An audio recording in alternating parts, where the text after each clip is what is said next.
say who is Doctor Who? Where is he from? What does he do? They wonder who is Doctor Who. So I ask you, who's Doctor Who? Welcome back to the Doctor Who Collectors Podcast, the podcast that explores the world of Doctor Who collecting and merchandise and all things related to Doctor Who. Brought to you in part by Forbidden Planet and Bags Unlimited Incorporated. I am Larry Van Mersbergen, your host, and I've been collecting Doctor Who now for 41 years. And I opened the first Doctor Who store in Chicago that exclusively served Doctor Who fans in 1984. We called it Bundles from Britain. And we are mentioned in a great book called Red, White, and Who, the story of Doctor Who in America. Bundles from Britain lives on page 384. Everybody should have this book, and you can find a convenient link to buy this book on the front page of our website at drwhocollectors.com. I just want everybody to have it. We don't earn a dime from this book. This book is a hard-working project of many friends of mine who wrote this, so be sure to give it to them. We are part of the Direction Point Doctor Who Podcast Network, and you can find some other great podcasts at directionpoint.org. If you are a Doctor Who podcaster listening to this podcast, join today, and you will join the ranks of great Doctor Who podcasters such as Time Streams, Police Box in a Junkyard, the Doctor Who Target Book Club podcast, Traveling the Vortex, Doctor Who Literature, The Old Doctor Who Show, and Time Ram. For more information, go to directionpoint.org.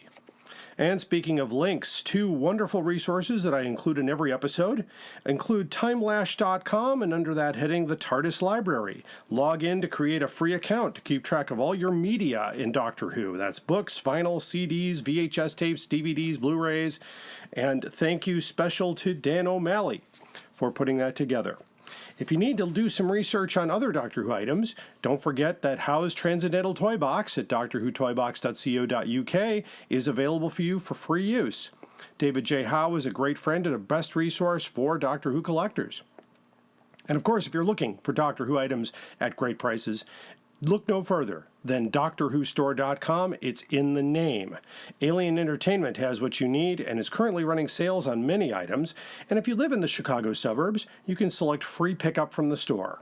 And while you're there, browse their incredible selection of Doctor Who and other science fiction items.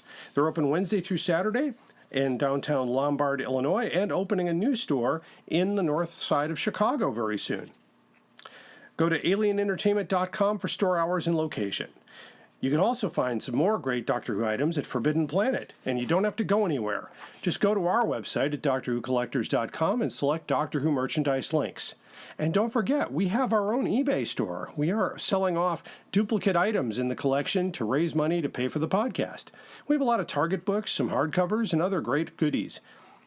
In addition to all our podcasts posted on our website, we have the complete guide to Doctor Who classic hardcovers. It is getting even more complete with price guides. We track sold prices of many books, and that does affect the prices of many books out there. So we list a lot of reprints that some collectors didn't even know about. Chicago Tardis 2022 is tomorrow as of this recording. So the final guest list for the year. Autograph and photographs can be purchased through Eventbrite or at the door. The schedule is completely final, and we have that ready to go. So our guests for this year's Chicago TARDIS include Sylvester McCoy, the Seventh Doctor, Sophie Aldred, Ace. Of course, they just appeared in Power of the Doctor, so you might want to get there to meet them and do a photo opportunity with both of them. Fraser Hines comes with your ticket at any convention, and he's there, of course. He played Jamie in the series.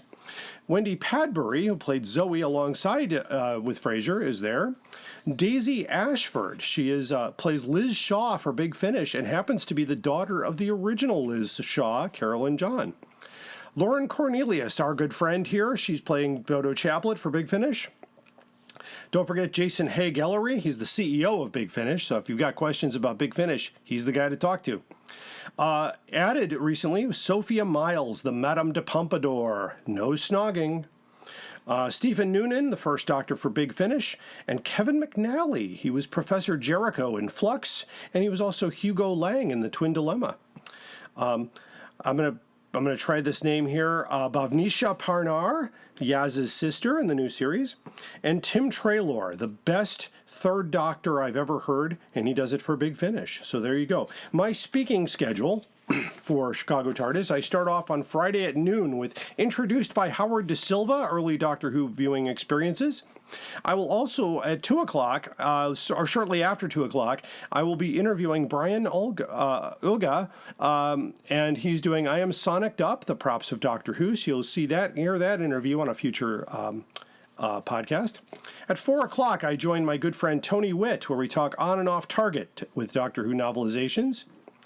And then on Saturday, I am going to be at 10 o'clock in the morning. I'm going to be at the Order Over 30 cosplay. As you know, I do cosplay the Fifth Doctor, and I'll be there with some very distinguished people, including fellow podcaster Asad Khashoggi, and we'll be there with Jen Greeley. Later on at 11 o'clock, that's the big event here, the Doctor Who Collectors Showcase. That's my big show, and that's in the secondary program room. Immediately following that at 12 noon, I'm doing a discussion walkthrough of Tomb of the Cybermen, including a special giveaway to those who are in attendance. And then later on in the day here, at 4 o'clock in the gaming room, we'll be doing War of the Daleks. I've got 2 working games, and we'll be learning how to play that classic game from 1975. And at 7 o'clock, you can check out the TARDIS 22 Masquerade, which is all the costume people, and I will be there for that. On Sunday, you can join me in the gaming room at noon to play the Doctor Who board game from Strawberry Fair. I've got 2 games. I can accommodate up to 7 players. At 1 o'clock, we will have convention stories of the 1980s. You remember me talking about John Pertwee in an elevator in full Wurzel Gummidge. Well, that's just one story that we couldn't capture. So there you go. And of course, that completes my speaking schedule. You can get the full schedule at chicagotardis.com. Keep that in your bookmarks and experience the best Doctor Who convention in the Midwest, and it's happening tomorrow. Now, what's new to the collection? I got a lot of stuff in recently, so I've got a lovely ex-library copy of Death to the Daleks in hardcover, 2 near-mint hardcover editions of Snake Dance and the Romans, a trump card game from 1978 inside a 2010 mini Doctor Who lunchbox. I had a little disagreement with the seller because he thought the tin was from 78 and had to explain that the neon logo wasn't around yet. I have completed my quest for both Finnish hardcovers, and so I now have a copy of The Auton Invasion, goes along with my Cave Monsters. So remember, I am half Finn, so that's very exciting. I have a slightly better copy of The Talons of Wang Chiang in hardcover, so watch my eBay store for the old copy. I have another inflatable movie Dalek that was open, so he will be on full display at Chicago Tardis. A nice copy of The Abominable Snowman in hardcover. It was a great month for hardcover acquisitions. My list is getting smaller now. I found the complete collection of all Turkish Target books, all 6. That includes the Cybermen, the Auton Invasion, the Daleks, the Day of the Daleks, the Abominable Snowman, and I can't think of the last one. So that's all 6 of those. I've got a picture of those on our Instagram page. Also, the latest Vinyl Who, which is a complete audio adaptation of the Celestial Toymaker. Good timing for that. And linking narration by Peter Purvis. I also received an Ark in Space DVD special edition, but I found out it's not as special as the original, as it does not include the bonus material that was on the original DVD. Go figure. By the way, we would love to talk with collectors. Share your story here and become a guest host of the Doctor Who Collectors Podcast. Contact me for details at drwhocollectorspodcast@gmail.com. On today's show, I continue our coverage of classic Doctor Who hardcovers with our good friend Tony Whitt, the host of the Doctor Who Target Book Club. This time it's 1980. So be sure to watch the video on Patreon. Thank you to all our patrons who patronize us on Patreon. If you'd like to see the exclusive video content that we produce, just go to our Patreon page and subscribe with a $15 or above. And I thank all of our patrons for that. It's patreon.com/Doctor Who Collectors Podcast. All of the video Zoom interviews we have are there for your viewing, including visuals of the collectibles that we show. If you choose to support us elsewhere, you can do so at Podbean. So drwhocollectors.podbean.com, click Become a Patron, and you can support us at any level you feel comfortable. It sounds like a pledge break, but that's what it is. And of course, we are still raising money to bring Doctor Who legend Peter Purves, who played Stephen Taylor for the first Doctor and did the linking narration on the latest Vinyl Who, to be on our podcast. The goal, of course, is $271, which is exactly what their agents are asking for. So we're not trying to boost that amount. We're just trying to get to that amount. So your sponsorship would reach a lot of people, since this is the highest ranking guest that I would have on the podcast. So you just go to drwhocollectors.com and click the donate button, the PayPal donate. It's safe and secure. And make sure you enter Peter Purves in the message so we can add you to the sponsor list. Our theme song, of course, is Who's Doctor Who, composed by Barry Mason and Les Reed, performed by Fraser Hines. Also on that recording is Jimmy Page from Led Zeppelin. Mason and Reed wrote a lot of great songs, including Love Grows As My Rosemary Goes, and It's Not Unusual. But unfortunately, this one was never a big hit. You can meet Fraser at Chicago Tardis. You can hear this podcast, of course, anywhere you get your podcasts, including Amazon Music, YouTube, Audible, Podchaser, Podtail, Podbean, and many more, wherever you get yours. We are a Direction Point Network podcast. You can get this podcast and many others at directionpoint.org. After a quick break, we will have Collection Protection, our main story, and the most outrageous offer. Stay tuned. Hi, I'm Rupert Booth. I am known as Paul Ferry. And my name is Barry Williams. Together, we host Time Ram. Time Ram's a cruel mistress. It's a random number generator. That also. We roll a number from 1 to 13, and that's our doctor. Then 1 to 300 for the story, and then we ram them together. Even if it doesn't make sense. Cruel, I tell you. Time Ram, putting the wrong doctors in the wrong stories, so you don't have to. You're listening to the Doctor Who Collectors Podcast.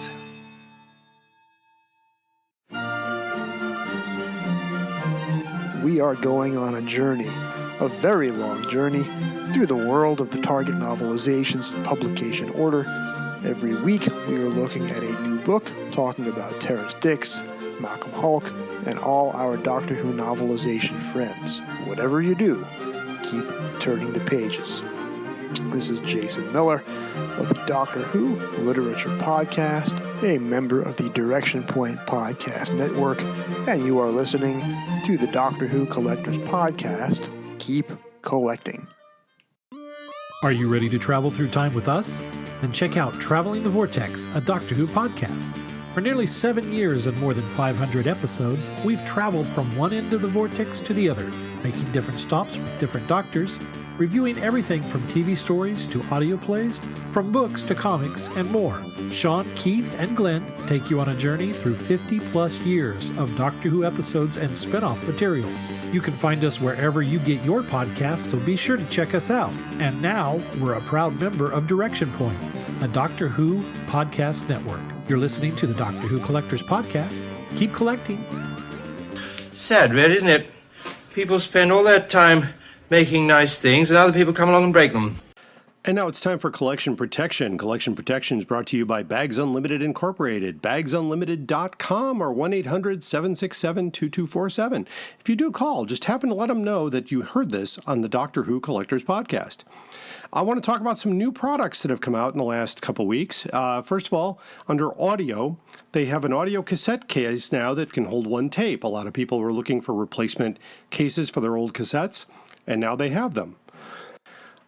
Under CDs, they have also now a CD sleeve to fit CD digipack and gatefold jackets. That's important for some of your big finish.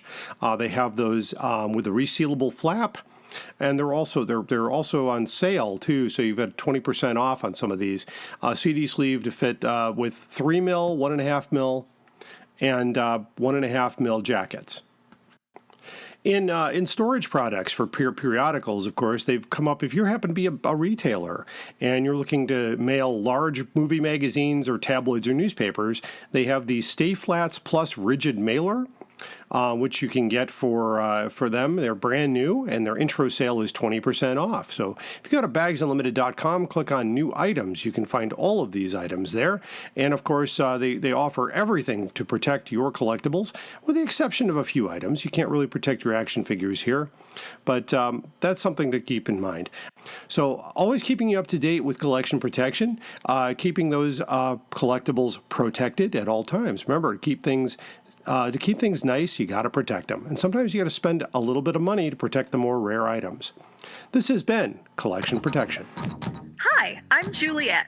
And I'm Nathan. Experience Doctor Who from the very beginning through a classic fan's eyes. And through the eyes of a new Who fan. Reminisce and relive those classic moments with Nathan as he offers fun insight. Or experience them for the first time with Juliet as she dwells on social issues, history, fashion, and the size of a flashlight. We're the Time Streams podcast.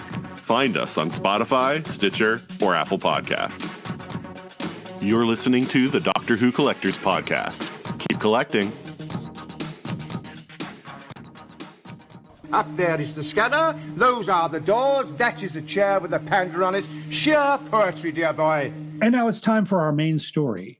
This is a continuation of our coverage of the classic Doctor Who hardcovers that we have now covered for a few episodes, and we've covered years 1974 through 1979, covering the imprints of Universal Tandem, which included Alan Wingate, Longbow, and W.H. Allen. We start in 1980, where the W.H. Allen is used exclusively. It is not a robust year, but the books average approximately one per month. There were 12 hardcovers published, 11 of which were W.H. Allen, and one American publication. Comparing itself with the paperbacks, the Target books only had 11 new titles, one reprint, and that was that. So they barely kept pace with hardcovers, and we're going to see that as we go forward in the years, that the Targets are going to outpace the hardcovers until the hardcover reign comes to an end in 1988. So again, giving you a brief history, since you may be starting with this podcast versus going back in time. In 1975, Universal Tandem was sold by a conglomerate called UPD to another British conglomerate, Howard and Wyndham. And the company was renamed Tandem Publishing Limited before merging with the paperback version of Howard and Wyndham's general publishing house, W.H. Allen, to become Wyndham Publications Limited in 1976. During 1977 and 1978, the Wyndham identity was completely phased out, and the Tandem imprint was phased out in 1980. Surviving titles from this backlist were reprinted under W.H. Allen's principal paperback imprint, Star Books. The Target imprint survives until 1993, though its latter years were used exclusively for the Doctor Who novelizations and recently was purchased by BBC Books for new Target novelizations. The new Targets, by the way, have nothing to do with Universal Tandem. Alan Wingate was completely retired at the end of 1977, and Longbow was completely retired in 1979. The W.H. Allen imprint will be used until the run ends in 1988. Of course, anytime I mention Doctor Who novels, I am required by order of a unanimous vote of the Chicago Tardis All Access members, that includes my vote, to include our resident Doctor Who novel specialist, the host and producer of the Doctor Who Target Book Club podcast, and that is my good friend, Professor Tony Whitt. Welcome back, my friend. Well, thank you. Thank you very much, and thank you for promoting me to Professor, because that's a welcome change. Well, it kind of goes with your day job, you know, and that's I know that by listening to several, I'd say many episodes of your podcast, you definitely have that knowledge that comes with the time, you know, and it's sometimes it's just the time spent on the planet Earth longer than others that makes you an expert in certain things, you know. In other words, I'm old. That's what you're telling me. Okay, well, got it. And I can say that because I'm actually older than you, but that's okay. Anyway, I wanted to pay a huge compliment. It was a recent episode of your podcast caught my attention after I heard Alison Fitzsafried say, "This brings a Larry level of scholarship to this podcast." Yes. And I was like, did. "Oh my!" I said, "That just made me almost cry," because I thought, "Wow, I made an impression on somebody." And I thought that really just I had to go back and listen again. I'm like, "Wow, that was so nice." That was yes. it's difficult to make an impression on Allison. I know, she and forgets these as soon as she reads them. Well, and the nice thing about Allison, if I do see her at Chicago Tardis, she always greets me with a warm hug and a hello and all that, and she's just a genuinely nice person. I know she's rough on the reviews, but that was just a nice compliment that came out, and I really just got, I thought, oh, this is really nice. It's nice to be invoked that way. Awesome. And coming into 1980 here, the publication of 12 books is basically, it's one more than the previous year. So that's 11 new books and one American hardcover, and no reprints at all. In fact, we won't see another reprint until 1985. So you'll all have to hang on until we catch up to that point, folks. So it'll be a while. These particular hardcovers are extremely sought after today, and you might have to win the Powerball to afford them all. And I reference that because a few weeks ago, somebody in California won the $1.6 billion prize. Hasn't claimed it yet. So, oh well, somebody's sleeping on that one. And that's okay. These books can be found in a number of ways. The first way, of course, is an ex-library condition, which is either pulled, withdrawn, or stolen from a library. All three have happened. Or a non-library edition, which is either a retail store version or a publisher-issued version. There are many of those floating around the internet these days. And a seller on eBay is popping up with all these new copies of Wingate books, and I'm thinking, I wonder if those were publisher review copies. They wouldn't necessarily be marked in any way. Sometimes they put preview on the book, but these are just new copies, or somebody had them in their closet for all these years. You never know. This is going to be an interesting one because many of these titles were the first ones to be distributed in the United States in 1985. So that actually plays a role in how they're valued. So I'll bring, first of all, any good memories of 1980, Tony? Oh, not really, because that was an election year and Reagan Yes, got it was. elected. So I remember staying up, being allowed to stay up late for the election returns, and being woken up around 3 a.m. and my mom telling me that Reagan had won. So went to bed very grumpy. Oh, and won by a landslide. It was like Carter barely carried Georgia. Yeah. And it's ridiculous. I remember that well. Some Doctor Who memories from 1980 before I share my own memories here. Of course, in March of 1980, Elizabeth Sladen and Ian Marter attended the Who Won convention in Los Angeles. By the middle of the year, 97 stations in the United States had purchased the series. Of course, one of the 97 stations named is KVVU TV in Las Vegas, but no one has been able to find any listings for Doctor Who on that channel. So maybe they bought it or agreed to buy it, but never showed it. We don't know. In August of 1980, NBC, the network NBC, contacts the BBC to inquire about purchasing Doctor Who. No deal happens. So that would have been interesting.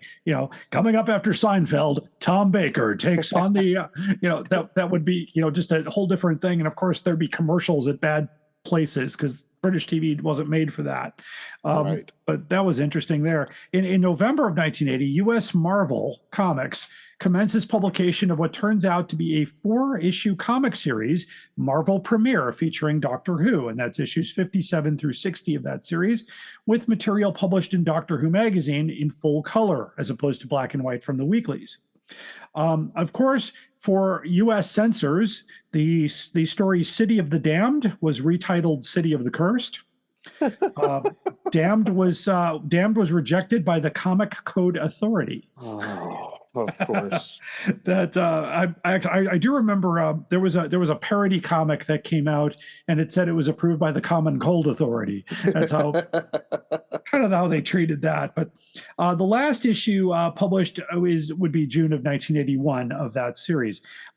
According to, let's see, a few of my own memories of 1980. Of course, it wouldn't be until a year later that I actually went and purchased a Doctor Who item. I started my collecting in 1981, but in 1980, I do remember watching the Tom Baker episodes religiously on TV. I'm trying to think, 1980, I would have been in grade school at that point, and just enjoying life as a kid, basically. And you and I are close to the same generation, so we would have both been in grade school at that time. And and of course, Doctor Who was a big part of my life. Even I've been watching it for 5 years at that point, which is still quite 47 years later, I'm still watching the program. Incredible stuff. Of course, as Tony mentioned, 1980 was the year that Ronald Reagan probably won one of the biggest landslides in U.S. history of being elected the president of the United States. He would serve 2 terms and would be invoked as the savior of the Republican Party. Which it really needs now. But it definitely needs that now. And since we are not a political podcast, we're going to steer clear of that entire thing, because that's going to get me hit on Twitter pretty hard. Yeah, I'm sorry about that. And well, of course, I have yet to pay my $8.99 for my Blue Star. But dear. Yeah. And I'm not going to. That's okay. No. In 1980, of course, all the Doctor Who hardcovers will be W.H. Allen on the imprint. This year, they will be issued with removable dust jackets until June.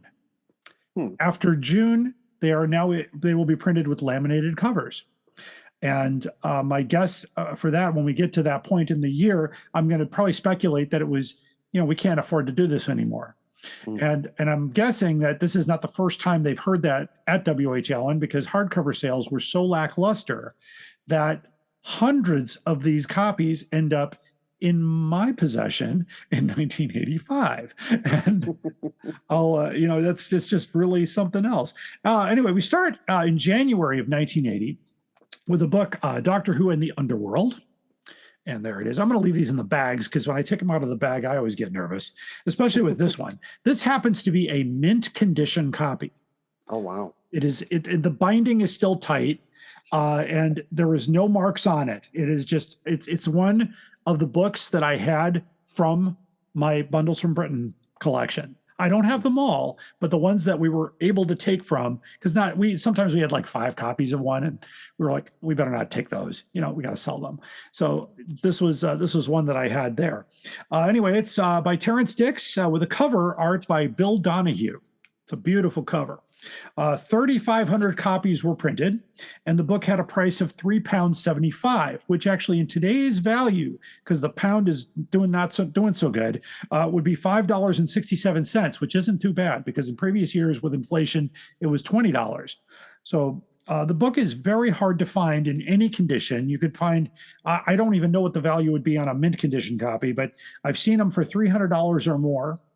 And the binding is just amazing on this. This does have a removable dust jacket and has a picture of Terrence Dix on the inside front cover.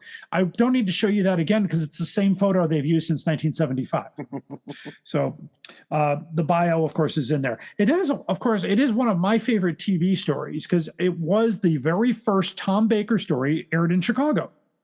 Oh, that I did not know. Yeah, in late 1979. In fact, I remember this because when I tuned in for Doctor Who, it wasn't John Pertwee, it was this guy. And I had no idea who this was, but I was intrigued anyway, and I watched it. And interesting enough, the next episode they showed was Giant Robot. And so I saw the opening sequence, and I went, I kind of understood now how this worked, that, okay, that's how the character works. But they showed him in this really oddball, just like the Pertwee era in Chicago. They started with the mutants, and then went to the Mind of Evil, and then went to Colony in Space. It was all over the place. And I think they showed him in the cans they arrived in, because it didn't come with any, like, here's the order of the stories, here's the program guide and all that. No, they didn't get that. And so, but it's an interesting thing. What did the Target Club think of the novel? Well, that was episode 101, and we had J.G. McQuarrie of Talking Who to You, who's now doing a Star Trek podcast, in fact. And we had Jenny Ingersoll on, and Jenny gave it a 3.5, and J.G. and I both gave it a 2.25, because Jenny was quite enthralled with the story and rather liked what Terrence Dix was doing with it, and caught all the mythological references. But JG and I basically thought it could have gone further than it did. And we have said many times that you can tell that Terrence Dicks does not like adapting stories by Bob Baker and Dave Martin. Mm-hmm. Yeah, I've heard that. Yeah. He really didn't like script editing them to begin with because they always had ideas that were well beyond the budget, and Underworld is one of those. So you can see him actually trying to rein it in on the page, but it's not a bad book. It's just not one of the best ones. Okay, fair enough. It's been a long time since I've read that one, and of course, I read the paperback. I've never cracked that one open, so that could be my retirement right there. You never know. So that was January. So in February, we now go to Doctor Who and the Invasion of Time by Terrence Dicks with a cover by the great Andrew Skilleter. Yes, by the way, he does listen to this podcast, so I wanted to give a nice shout out to Andrew. Thank you for listening. And we'll be having him on the program very soon. His new book, I'll give a plug right now. His new book, Illuminart, is now hitting the shelves, including those that pre-ordered his gold edition, of which I was one. And the gold edition includes not only a leather-bound copy, but there is a blank page inside where Andrew does a custom drawing just for you. Oh, wow. So I asked him to do a John Pertwee, and so I can't wait to see what that looks like.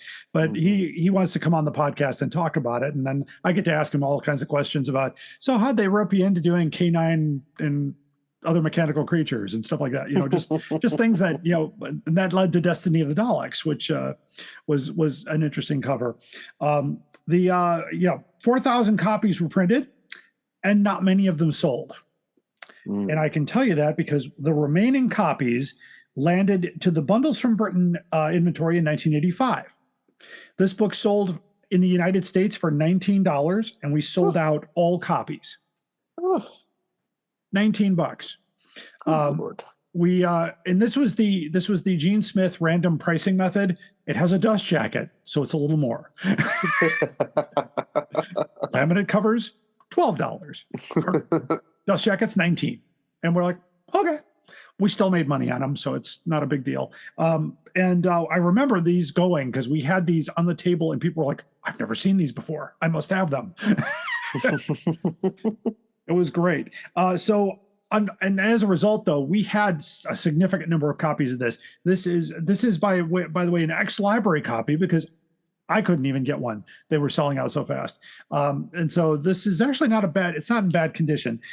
It's not very hard to find. I've seen many copies for sale. So you could pay up to $200 for a copy, which isn't too bad. There's a lot of non-library copies floating around the United States. So somebody has them somewhere. And if they do turn up, you might be paying a little bit more for those. And by the way, the cover print can be obtained from Andrew Skilleter's website at andrewskilleter.com. However, the original painting is lost. We don't know who has it. So his prints are all based on a scan of the hardcover book, which is interesting.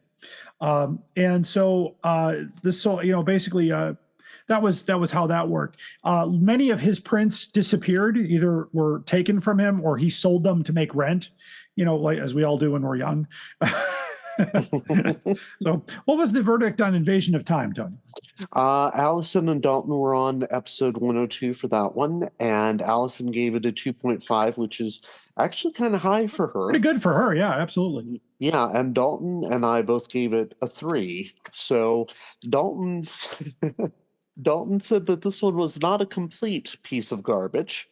So that's for Dalton, that's a very acid pronouncement. So I'd say that we probably didn't like it as much as we could have, but it was non-offensive.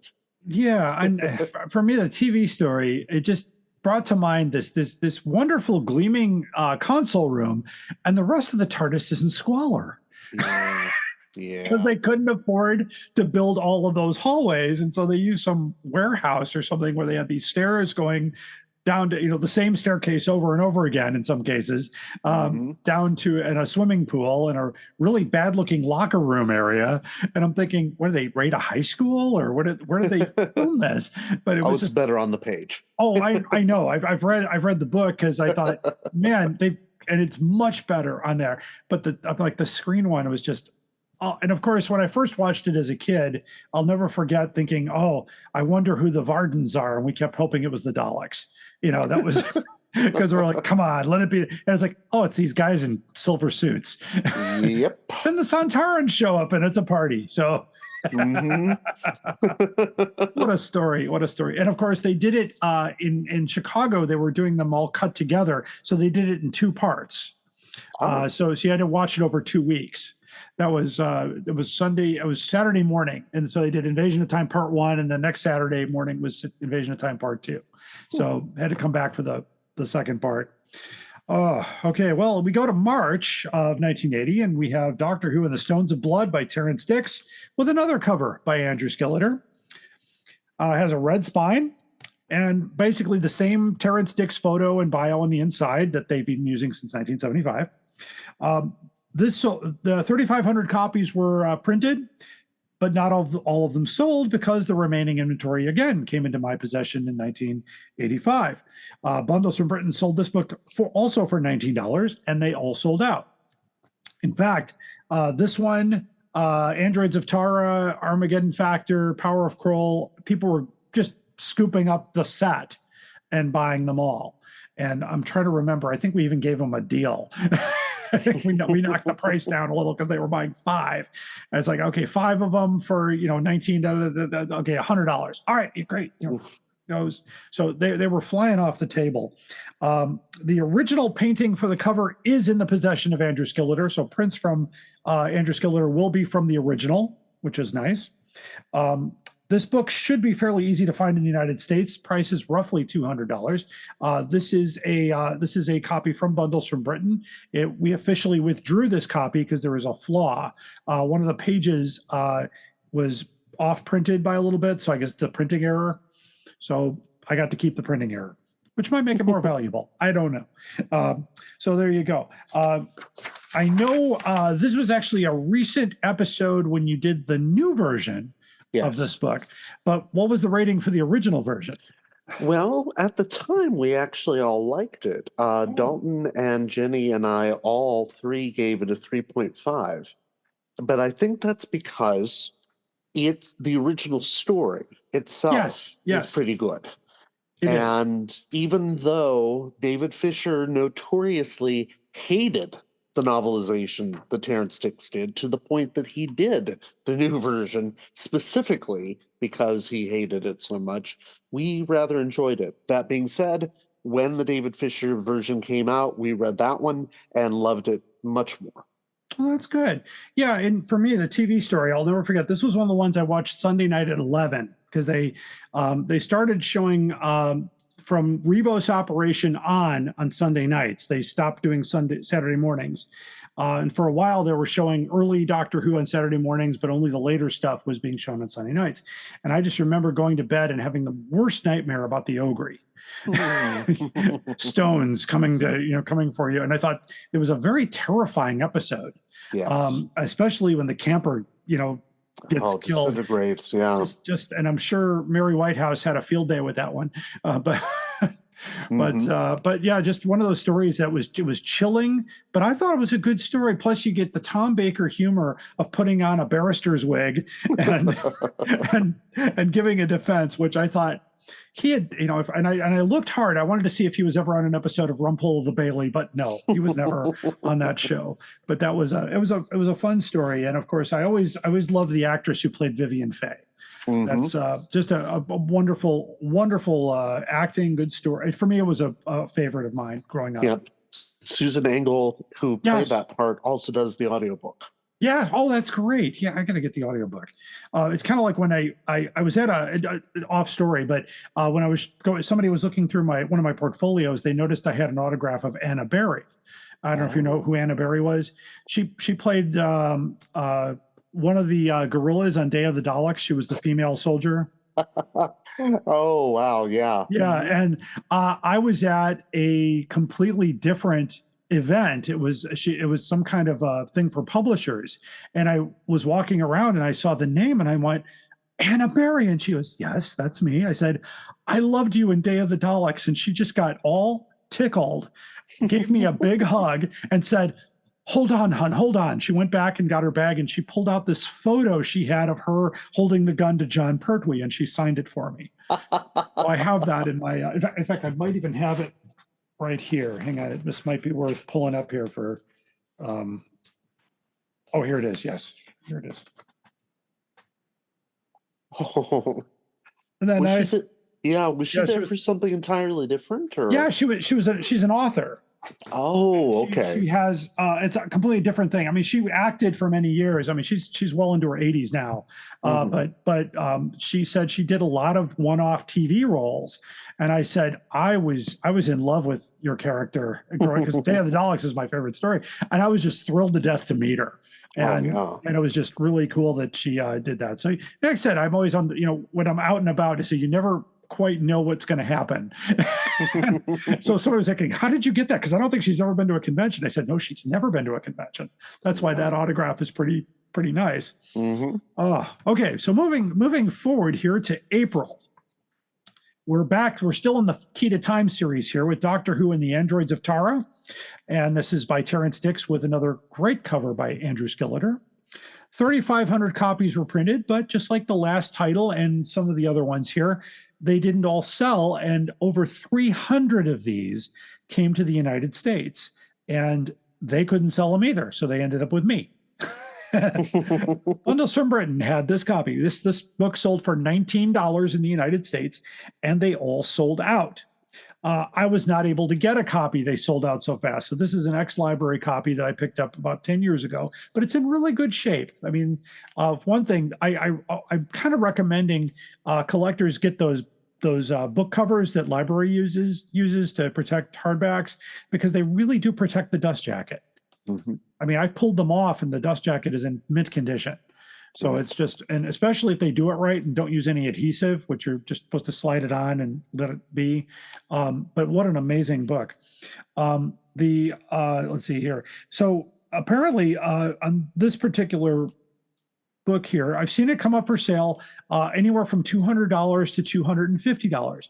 So the hardback price on this book actually went up in England to £3.95. So they had to increase the price.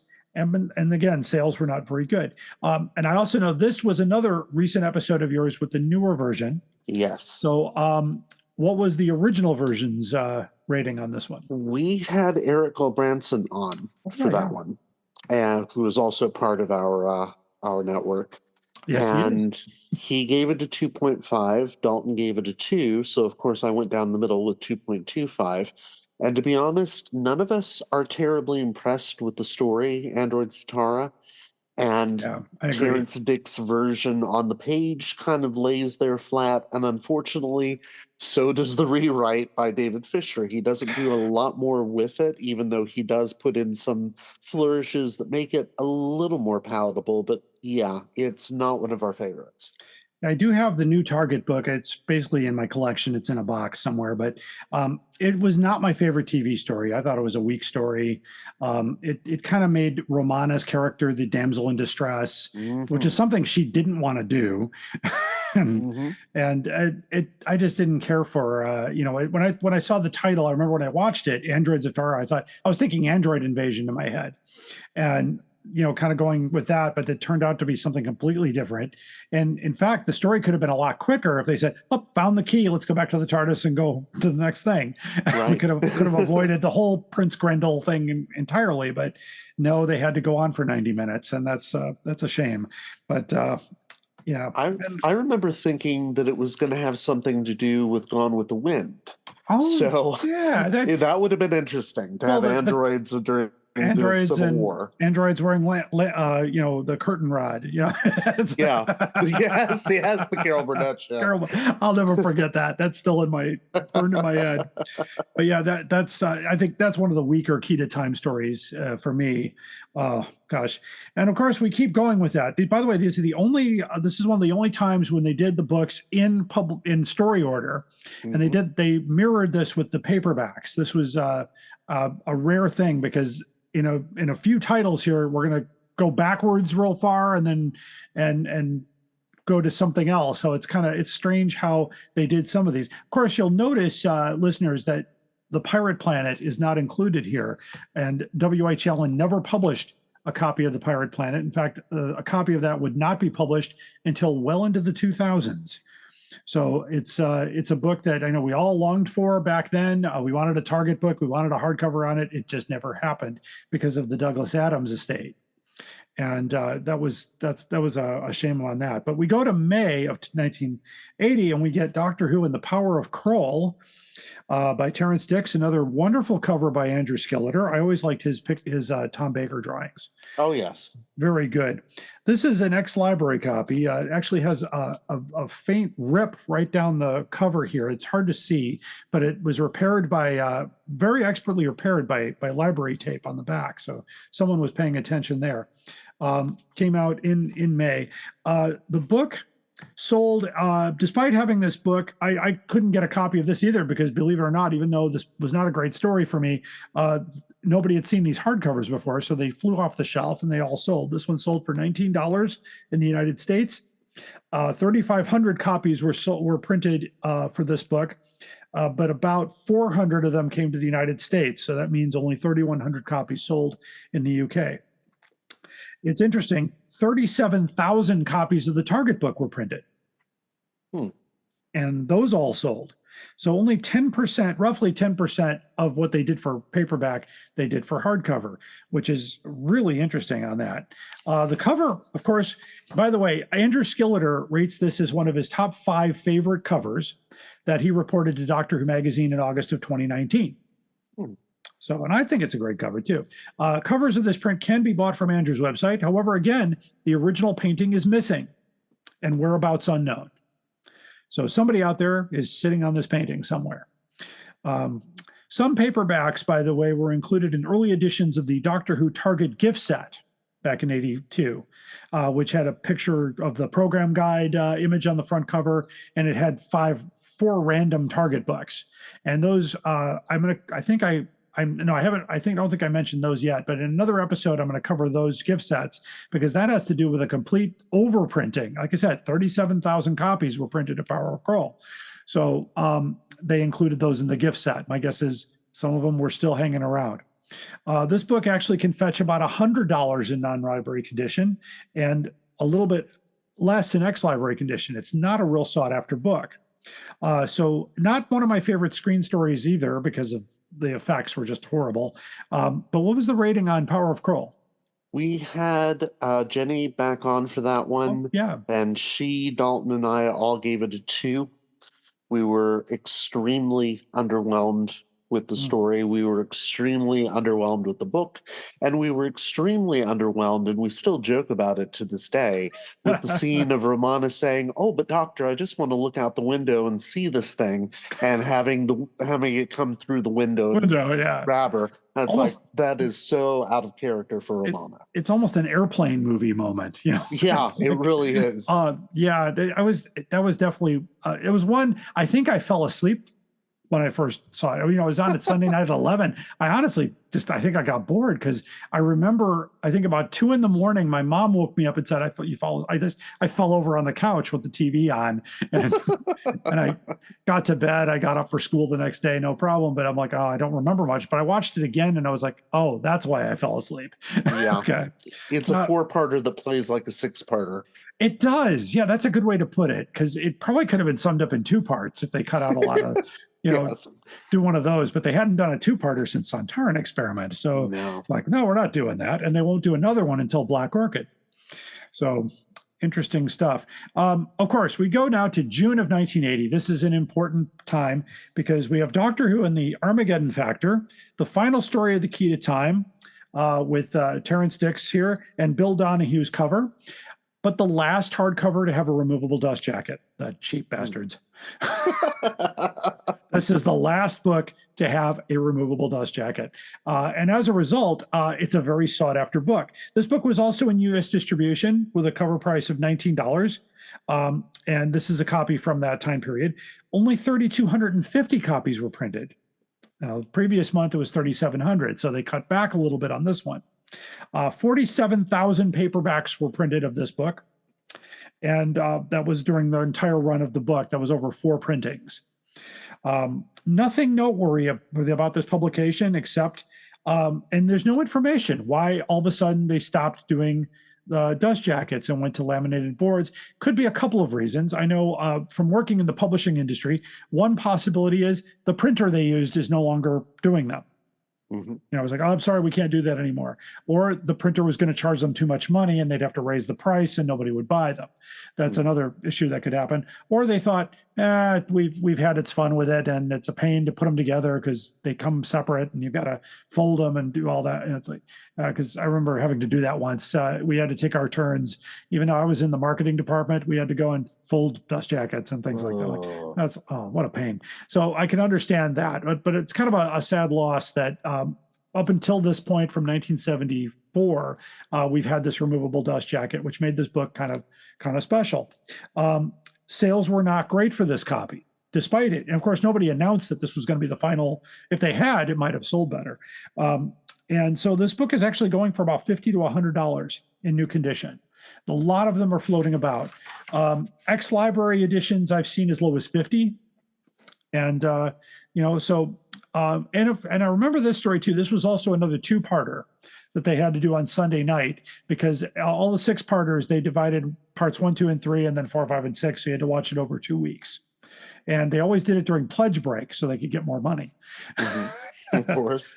So what was the verdict on Armageddon Factor? Well, the scores were weird on this one.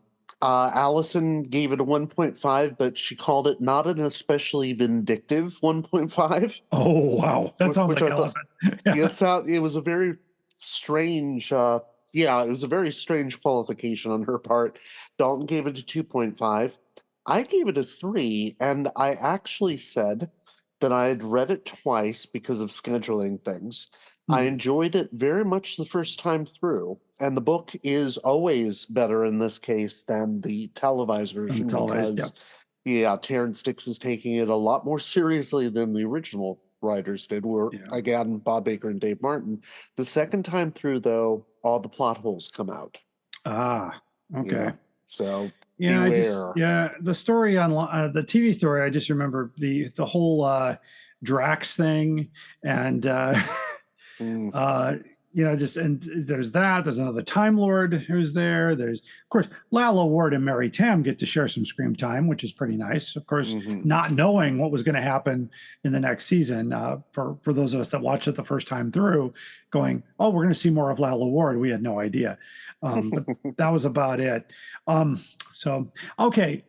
back to the United States, also in June of 1980, the biggest kept secret in the country was that Aeonian Publishing, and I didn't ask you for a rating on this one because we'll get to this one later in W.H. Allen, but they allegedly published The Giant Robot in hardcover edition with no cover art. And so this is it. Oh. Doctor Who and the Giant Robot. Yeah, came out. It says limited to 300 copies. This copy is still in the shrink wrap because I bought it new on Amazon for $19.95. Oh, 5 or 6 years ago. Good Lord!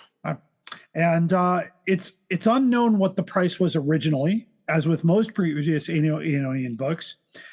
Red, White, and Who says that the person behind the company still doesn't remember anything about what this was, because they did interview him, but I guess he was old at that point. Now, he may be gone now, but it was probably one of the best kept secrets in the United States. This book was published here in New York, and it obviously didn't sell very well, but new copies were still available on Amazon up to 5 years ago when, by the way, incidentally, 5 years ago, Red, White, and Who came out.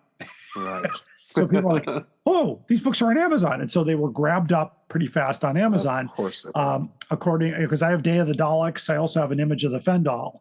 But they published several of these books. They did Revenge of the Cybermen, Genesis of the Daleks, Android Invasion.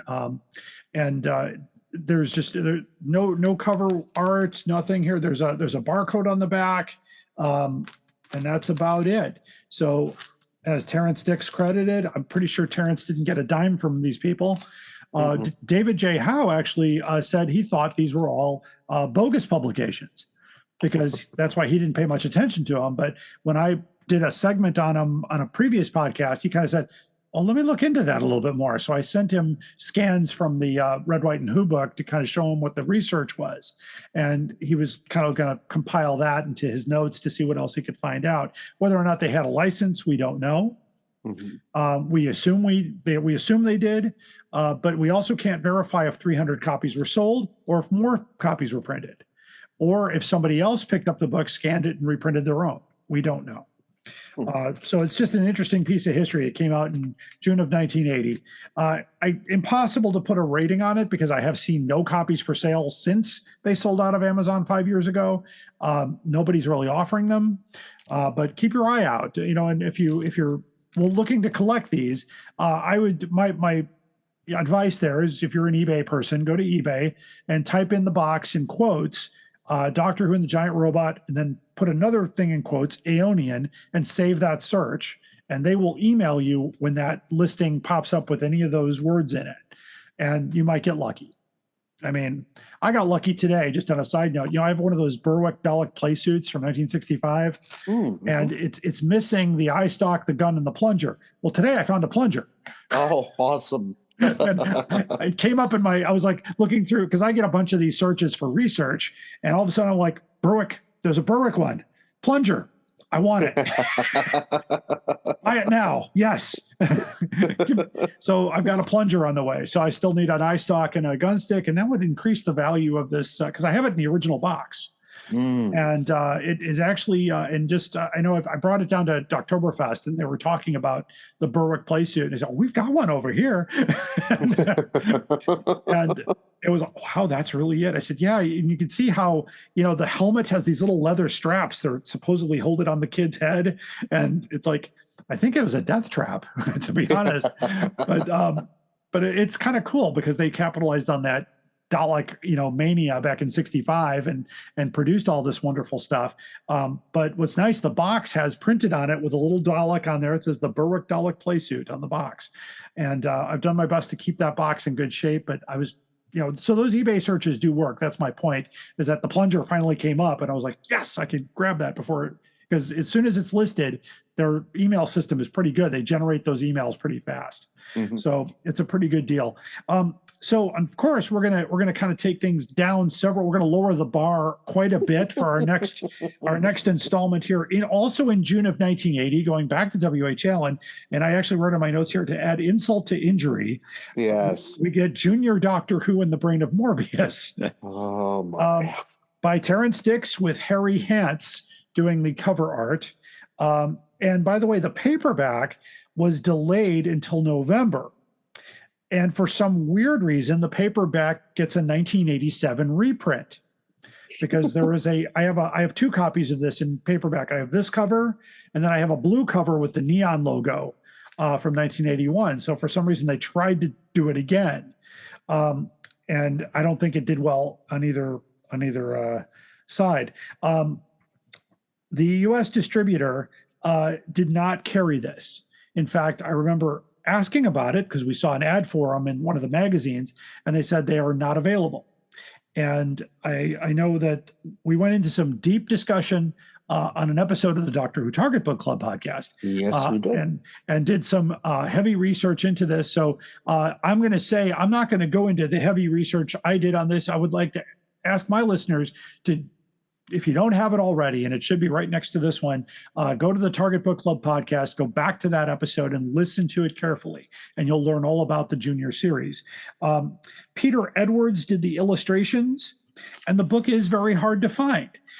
In fact, I'll make a quick comment. I know previously we talked about Doctor Who and the Junior Doctor Who Giant Robot book, and I noted that my copy had the first 3 pages ripped out.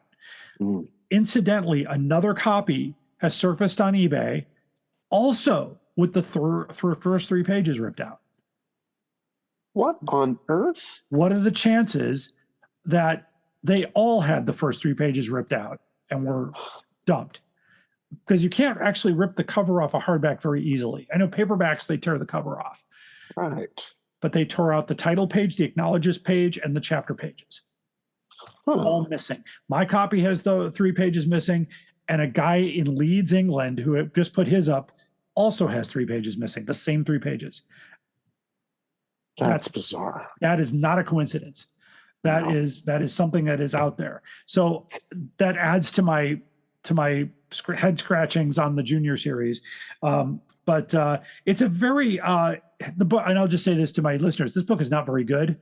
And I was on the panel for the Target Book Club, and so what was our collective thoughts on this one, Tony? We did not like it. No, we didn't. We liked it better. That's the royal we, by the way. We liked it better than Giant Robot. Yes, slightly. And we let's see, Trey Corte was with us on that one. He gave both of them zeros, which is the lowest score anyone has ever given anything on the Doctor Who Target Book Club podcast ever. I remember. Yes. And then you, I, and Dalton all gave it 2s. Yeah. And we all of us scored it higher than Giant Robot because Giant Robot is just a butcher job. It's on a the terrible original butcher job, yes. It's a terrible butcher job, whereas Brain of Morbius has, let's see, how did I put it? It has stuff missing, but it has less stuff missing. Right. And it's better edited together. However, you do have the amazing disappearing Ohika at the very end of it. Yes. Because, of course, you can't have her burning herself to death in a children's book. She just disappears from the narrative. Right. And the next line, the very last line, goes to no, I'm sorry, not Ohika. Marin. Marin is the one who disappears, and Ohika is the last one who has the last line in the book, and she isn't the one who. Yeah, it's a very odd thing, but none of us liked it. And I do still love to read the back cover where it says, due to popular demand, Terrence Dix has rewritten this book for 5 to 8 year olds. And yet it's still got a 1981 reprint. And I remember that reprint was also not available in the United States for Target orders. So I'm not sure what happened there. I do want to point out, though, that this book does not have a removable dust jacket, but neither did Giant Robot in the previous thing. So I think they did that as part of the children's book marketing. But again, and I'll say this again, I've said it before, this would have been a perfect Longbow imprint, since that's their children's imprint. They didn't use it. And you could probably pay, I know right now, I've seen this book on Abe's Books for $250, and the pages are not ripped out of these copies. I don't know why. Now why Giant Robot got that, but Giant Robot is a lot harder to find. So that was June of 1980. So now we get into some interesting stuff in July, because I had to do some serious research here because I've always wondered why this happened. But in 1980, we get an older book. We get Doctor Who and the Curse of Peladon by Brian Hales with the cover art by Bill Donahue. And not only is this the first hardcover, 3,000 copies, by the way, printed of this one. Not only is it the first hardcover to have a laminated cover, it is one of the only hardcovers to have different artwork from the original paperback. Oh. The paperback was by Chris Achilleos, and that's how it came out in 1974. And this book came out in 1980. Well, I found out why. And this is an interesting thing. The reason there's a dispute between W.H. Allen and the Writers Guild on publishing hardcover editions of previously released paperback books. Since Monster of Peladon was being worked on, that book was not affected because that book came out later than Curse of Peladon. Curse of Peladon came out in 1974. Monster comes out in 1980 in paperback form. So that book was not affected. So Chris's cover art could not be used as part of this agreement for this book. And despite the fact that the earlier copy here that I said had numerous reprints itself. I mean, the block logo was the original. There was the diamond logo later. There was a white logo on one of these. And I actually like the Chris Achilleos cover. It's a beautiful cover. He does John Pertwee really well. But this was interesting how this happens. It explains why future hardcovers, and we'll get to that in a couple of years when you see Day of the Daleks or Doctor Who and the Cybermen, which all came out in 74, have different artwork because they were not allowed to use the original artwork. And they had not, as far as I know, that dispute still hangs today, because normally, and we all know this if you're buying books, normally the hardcover comes out first and then the paperback. But for some reason in Doctor Who and W.H. Allen's world, the paperback came out years before, and then they decided to do a hardcover. And I'm not sure why they didn't do a hardcover in 74. They only did 2, and they didn't bother to do those covers. You'll also have The Crusaders, which has a different cover, and which had the paperback printed earlier. There was no price increase on this book, despite the fact that it has laminated boards. It's £3.95. This cover art, by the way, is not available anywhere. Bill Donahue does not have any kind of setup where he sells prints or anything like that. So it's quite interesting how that works. So if I'm wrong about that, by the way, if somebody else knows something different, please message me at Doctor Who Collectors Podcast at gmail.com. I'll actually, on the video part, I'll put that email down at the bottom of the screen and let me know, because that would be interesting to find out if he does have prints of this particular cover. And you'll notice too that there's no picture of John Pertwee on the cover, because at this point, 1980, John Pertwee is still very much alive, and he would have gotten paid for his image to be on the book, so they avoided using it. Let's see, you'll pay about $200 for this book in any condition. This, by the way, was part of U.S. distribution, but not many copies were available. I think we got 10 of these. So this is an ex-library copy, because I was not allowed to take one of. We had 10. I wasn't allowed to take one, and I was the boss. So, but this is an old one. So this actually goes back quite a bit for your podcast. But what was the verdict on Curse of Peladon? Goes back to episode 60. Dalton gave it a 3. Allison gave it a 2, which is rather high for her. I gave it a 2.5 because that's what I do. Yes. This is the way I feel about Brian Hales. I like his prose style. I wish he wrote better stories, because I am not a fan of the monster. I'm not a fan of the Peladon stories at all. I'm in agreement. I remember I saw the Curse of Peladon at a fan club meeting of the Emissaries of the White Guardian in 1982, because that was not part of the U.S. Pertwee plan. And I remember watching that at that location. He had a British PAL converted camera copy of that. And I remember just, loving it as a Pertwee story. But then as I watched it later, I thought, that's not a great story. However, I will say, just to plug this out there, if you're a Big Finish follower, definitely get the Peladon box set, because it's better. Oh, yeah. And David Troughton does reprise his role as King Peladon in the first story. So it's really quite interesting to hear. And of course, Brian Hales had nothing to do with that. So it's a whole new set of stories on Peladon, and I do recommend it. It's a very good story. And I think David Tennant is on. I'm not finished with it yet, but David Tennant is on it as well. But I do remember all 10 copies of this book sold very quickly, because people were like, wow, that's a different cover. And I never knew why until I did some research on it and found that was true. So going forward, any of the old books that got hardcover treatments later could not have the original artwork. And that's a shame, because, the Chris Achilles artwork, there's something just really, iconic about it. It's just really it's the first artwork, and it helps sell those books early on. But, and of course, we're coming into August of 1980, where we get a pretty lackluster cover for Doctor Who and, wrong book. I honestly thought, when I did this script for this podcast, hey, I think I have all the hardcovers for 1980, but I don't. I am missing this next one. It's Doctor Who and the Nightmare of Eden.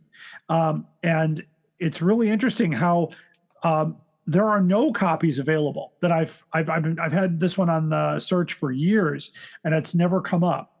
But it's Terrence Dicks with a wonderful cover by Andrew Skilleter once again.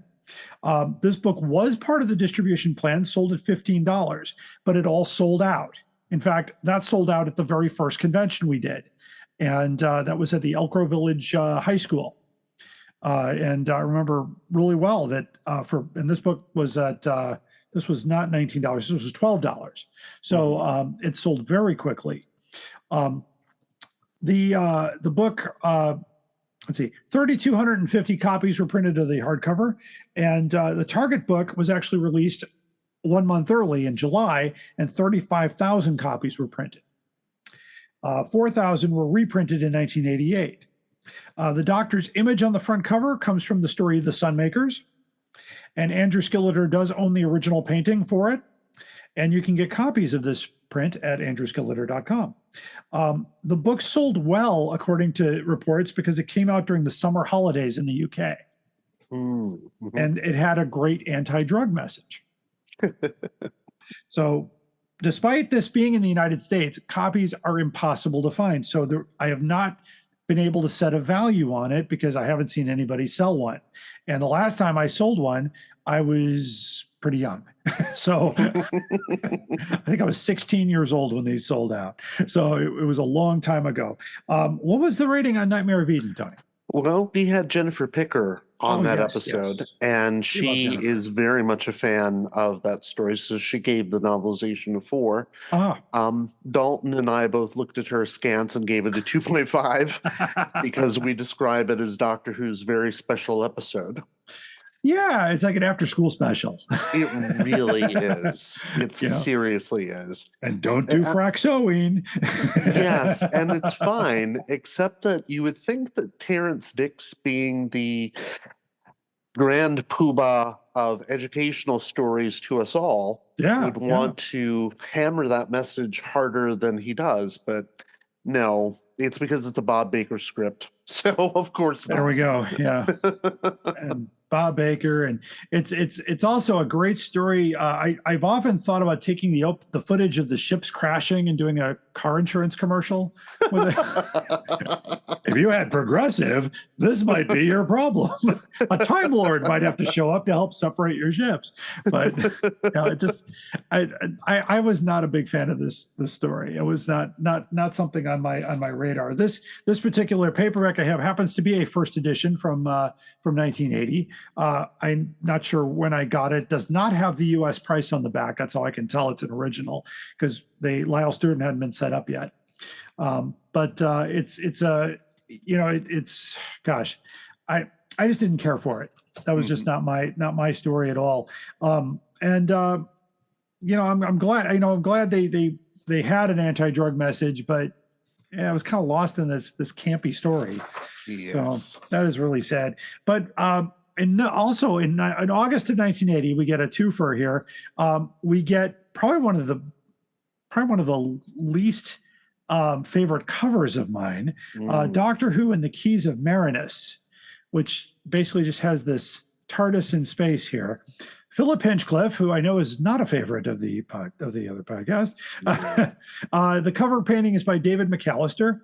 3,250 copies were printed, and notably the first William Hartnell story to be published in quite some time. Mm-hmm. Andrew was unable to do the cover for this for 2 reasons. First of all, no color images were available of the Keys of Marinus at that time to work from, which was kind of difficult. And he said, I've got like 9 other commissions to do. So he was also working on the covers for the Target novelizations of Wurzel Gummidge. Oh, right. So those were doing quite well because John Pertwee had made that a very popular show with children. And the old children's stories by Barbara Eufen Todd got a new facelift with Target books, by the way. Target released 3 of those books, all illustrated by Andrew Skilleter. And I think I have one, Earthy Mangold and Wurzel Gummidge is somewhere in my collection. Beautiful cover of John Pertwee, because he draws John Pertwee very well. Mm-hmm. And he decided to do that. So David McAllister solved the problem. He said, how about we just simply show a TARDIS in flight over a horizon and call it, but there's nothing to do with the Keys of Marinus on the front cover of this book. Nothing to do with the story. The book is very hard to find, even though I think 50 copies made it to the United States. We did have this book, and it sold for $15. This is an ex-library copy that I got from my good friend Quirky Queen's Books in Leeds. Kirsten is her name. She actually just found a copy of The Space War and emailed me first to see if I wanted it. I said, well, I've already got it. And she said, okay, great. No, and she always tells me first when she gets a big bundle of books in, if they're Doctor Who related, she sets them aside, takes numerous photos of them and emails me and says, hey, are you interested in any of these? And can you help me with the price? So what a wonderful thing. She has this, she's on online bookstore through eBay. And I will share that link on the website with this post because you should take care of her. She's a great lady and you should buy her books from her. This book, I expect to pay about $150 for a copy of this book. I did not pay $150 for this copy. I got this from Kirsten for about $75, which was really nice. It is also a laminate book. There are, again, no dust jackets, so we're back to that. And Philip Hinchcliffe, I know, not a favorite author of the Target Book Club. So, yeah. So I'm guessing this didn't fare well. No, not really. This is the 5th episode of the podcast. And I believe it's Dalton's 3rd episode, and it's Sheena's 3rd as well. This is back when we had Sheena as our main person. Yes, I remember. And she gave it a high score, but it was an odd one. It was 3.8. 3.8. So I don't know why she scored it that high because Dalton gave it a 2.5, and I, weirdly enough, gave it a 2.3. I don't know what we were smoking that night, but it was something to get us through this book. Yeah. Because, oh my God. Philip Hinchcliffe, let me make this clear to your listeners because I've had to do it with mine several times. Philip Hinchcliffe is a marvelous producer. Yes. And he is one of the alternative doctors, so he will always go down in Doctor Who history as an important figure. Mm-hmm. He's not a great pro stylist. Nope. And he manages to not only butcher this book, but also butchers Bascom and Dragora, and does the absolute worst version of Seeds of Doom that you could ever imagine, which is a criminal act to me because I adore Seeds of Doom. Keys of Marinus, not so much. So I'm fine with that, but yeah, book, even this deserves better. And for me, I didn't see the Keys of Marinus until the USA got the Hartnell package, and I thought it was okay. Yeah, I mean, it's not a great story, but of course, getting used to early Doctor Who. And by the way, if you want to follow early Doctor Who stories with a really unique perspective, I'm going to put a little plug in here for Nathan Laws and Juliet Vincent's Time Streams podcast. Mm-hmm. Very good discussions because Juliet is a new Who fan looking at this for the first time, and Nathan, of course, is an old school person who's been through this many times. But you'll love the banter, you'll love the back and forth, you'll absolutely enjoy it. So, my friend, I'm happy to plug you anywhere I can. So there we go. That's the Keys of Marinus. Now, in October of 1980, we get a book here that happens to be, I know, your first book. Yes. And it would be Doctor Who and the Horns of Nimon by Terrence Dix with a cover by Steve Kite. 3,250 copies were printed, and I believe it's one of the shortest books. Yes. So this book was part of the U.S. distribution plan, which this book was in that inventory, and it was sold for $15.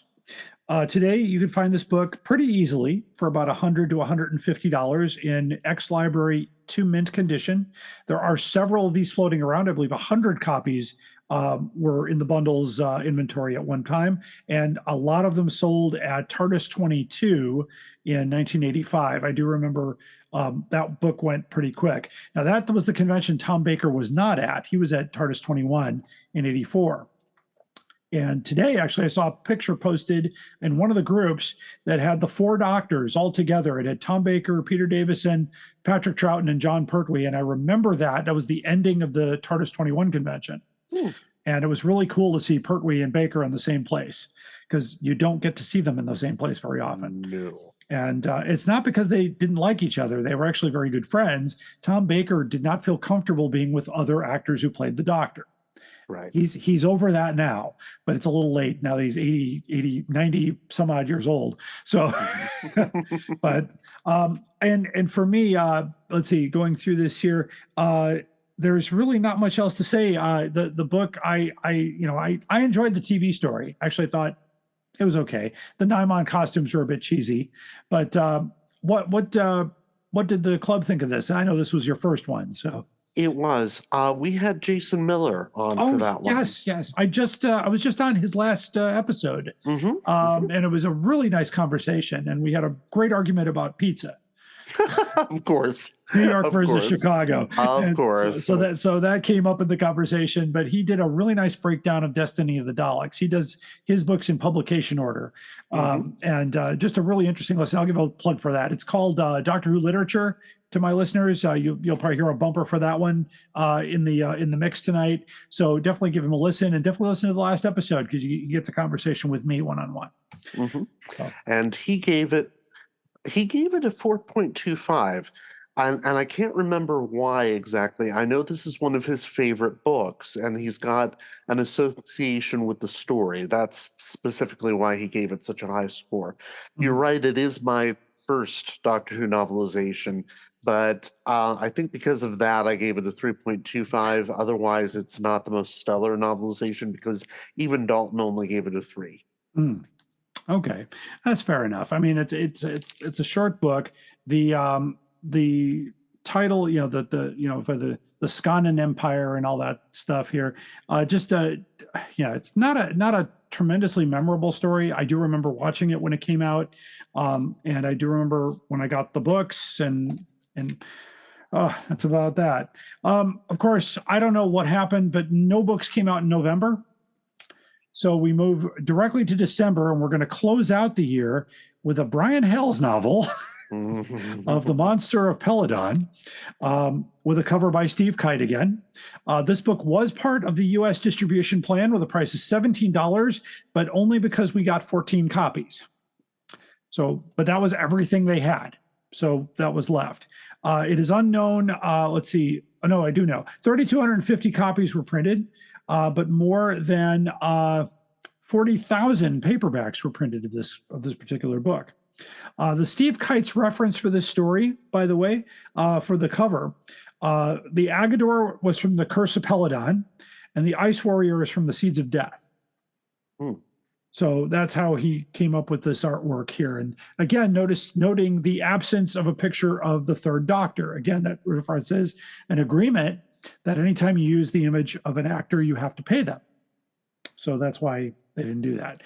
Tom Baker got a pretty good deal when his picture appeared on the books. He got part of that. He even got part of the copyright notice in some of the books. So that's really quite nice. Expect about $150 for this book in almost any condition. I have a copy of that in ex-library condition because only 14 copies were sent to me. Sales were not good on these. So that's basically how that worked. Most of the, like I said, the remainder copies, whatever was left, the 14 copies they couldn't move, ended up in the United States and ended up in our catalog. And we actually had to turn away orders, I remember, because we had sold all of them at TARDIS 22, and people were ordering them online, and we had to return their checks. I remember the days, folks, when you had to write an order out, include a check in an envelope. Hello, Larry from the future here. I mentioned online, which I didn't mean to say. We had no online in 1985, so it was through the mail only. Now back to the program. And mail it in. Yeah, those days are long gone. So anyway, what was the review on this one, noting that Brian Hales is not a favorite?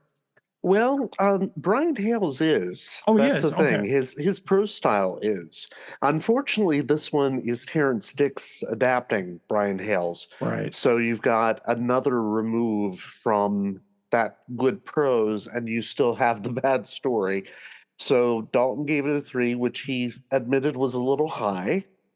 Allison gave it a 1.5, and I gave it a 2.5 because, again, Peladon. Yeah, I couldn't be bothered. And this was actually a worse story than Curse of Peladon. Much worse. And it was a 6-parter that was 2 parts too long. And although I did enjoy Sarah Jane Smith in this one, that was the only thing I think I enjoyed about this one was the fact that, when they landed there, it was on purpose. And the Third Doctor is going, King Peladon, are you still here? Not realizing he was 50 years too late and all that stuff. But definitely in bringing, and of course, this is the last time we see the Ice Warriors for a long time.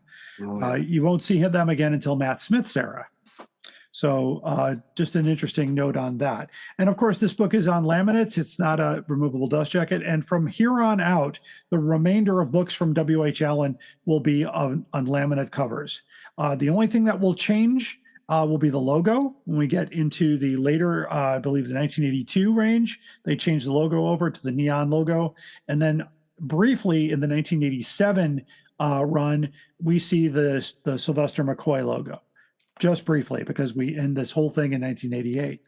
But that wraps up the 1980 hardcovers. If you want to own a set of these, good luck, because I don't even have a complete set. Nightmare of Eden, can't find it anywhere. And most of them are ex-library editions.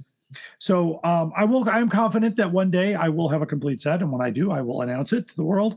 But I did an estimation cost here on if you were to own a set of these, and I gave Nightmare of Eden, I think, a $500 tag just to be conservative. So it's about $2,225 to own a set of these books, which is a little cheaper than previous years. Remember, Planet of the Daleks, new copy sold for $2,600 by itself. So just crazy. I have all but one, but again, when you're out there looking for these books, my best thing is to look for auctions that have buy it now prices. And what you can do there, it's a great trick, and it works almost every time. Click add to watch list, and within one day, you'll get a break on the price because they want to move it. And they usually send that offer out to everybody who's on the watch list, and the first person to grab it gets it. So just keep an eye on that. If you have to go with a bidder, make sure that you set your ceiling. A lot of times that's where you get into trouble. So if you're, I just let go. I let a copy of Doctor Who and the Mutants walk away. It was a new copy. It was actually signed by the author, not a library copy. And I set my ceiling at a certain level, and it went above that. And I said, well, good luck. It's not mine. But that's how you got to play it. It's kind of like if you do go to Vegas, make sure you plan on what you're going to do so you can get home. That kind of thing. Beware of high-priced auctions. Don't start an auction that is priced well above where you think it should be. And you can always find some titles. If you're not a big fan of eBay, you might want to try abebooks.com, which is a collection of bookstores across the world, and you might get lucky there. A lot of books are offered there. But again, some of them are a little higher priced. I would say watch the Facebook groups, especially the Target book group, and respected sellers. My recommendations are always Dale Santos and David Russell. Always great people to work with. David Russell is out of Scotland. He has better access to some of these books, and he's almost got a complete run himself, but he looks out for titles for other people. And Dale Santos out of California, he was able to locate some of these elusive USA copies that have managed to float their way out to California. So anyway, my special thanks, of course, to my wonderful guest, Tony Whitt. And this podcast is being released on Doctor Who Day on November 23rd. So a happy 59th birthday to Doctor Who. And right the day before, or 2 days before, Chicago Tardis. So please stop by. If you're going to Chicago Tardis, Tony and I will be there. I'll be there all 3 days. Tony will be there at least 2 days, possibly a third. If you see us, say hello. Hey, I listen. We all like to hear from our listeners. I know you do, Tony.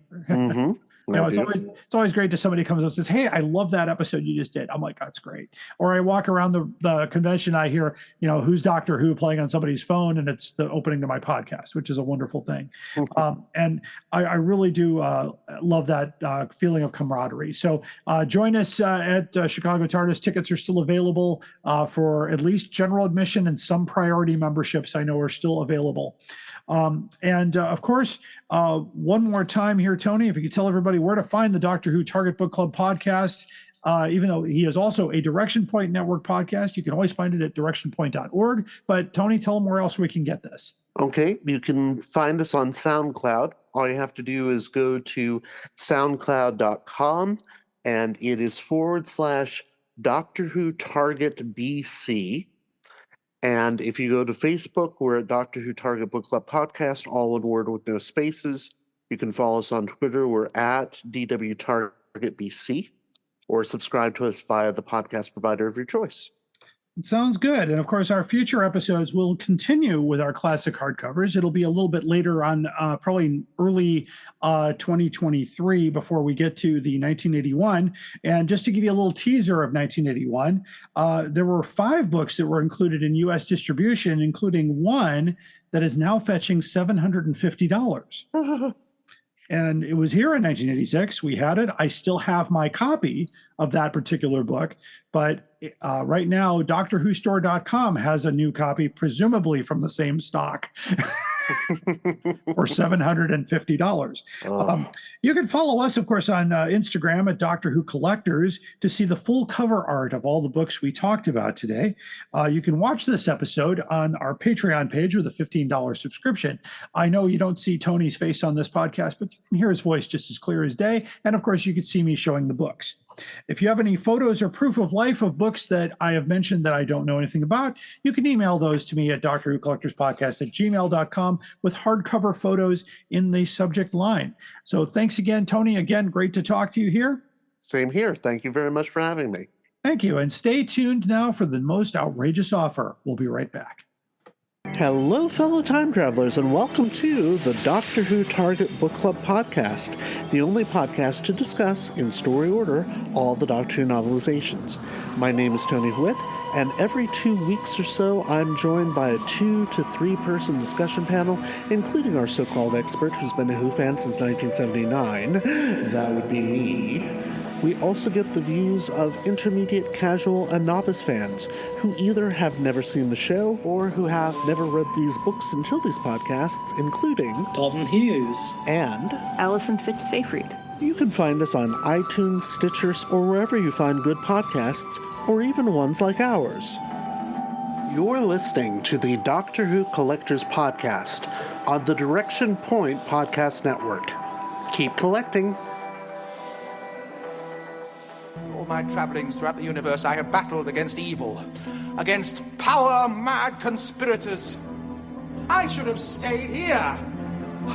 The oldest civilization. Decadent, degenerate, and rotten to the core. Power-mad conspirators, Daleks, Sontarans, Cybermen.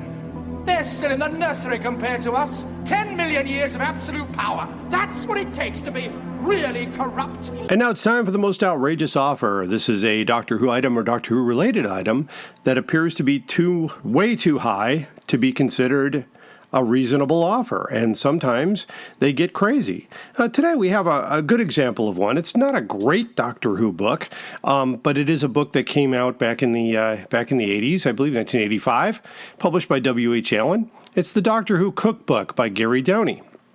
Now, Gary Downey was known for actually pestering the Doctor Who stars into giving up recipes, including, I guess at one point, the story I heard was that Elizabeth Sladen basically gave him something and said, please don't bother me again, and published a recipe. And then when I interviewed her daughter, Sadie Miller, I said, have you ever had this? And she said, nope. So we don't know what happened there. But anyway, this cookbook is being offered on Abe's Books by the Books and Bygones in Reading United Kingdom, a seller since May 27, 1999. Shipping to the United States is $12.08, and the total price here is $621.87. $621.87. It says that the book is in good condition, hardcover. And not much else to say here. It says it's new, but nothing. It says it's signed by the author. So okay, that may be a little bit more, but not $600. You can get a new copy of this cookbook for $31, for as low as $31.69, up to about $60. As far as having it signed by Gary Downey, I don't think that makes it that much more. 6 times the price doesn't seem to work for that. So definitely do your research. I know I've seen a copy of this cookbook at Alien Entertainment too for cover price. So there you go. That wraps it up for the outrageous offer, the Doctor Who Cookbook by Gary Downey, and that's the way it goes. Well, that wraps it up for the Doctor Who Collectors Podcast. We will see you all at Chicago Tardis tomorrow. Thank you very much to my wonderful guest, Tony Whitt. We're talking hardcover books from 1980. We will have him back in the late winter, early spring for the 1981. In the meantime, we'll have a lot of stuff coming up here, including interviews with Andrew Skilleter and Tasha Achilleos. So stay tuned and keep collecting.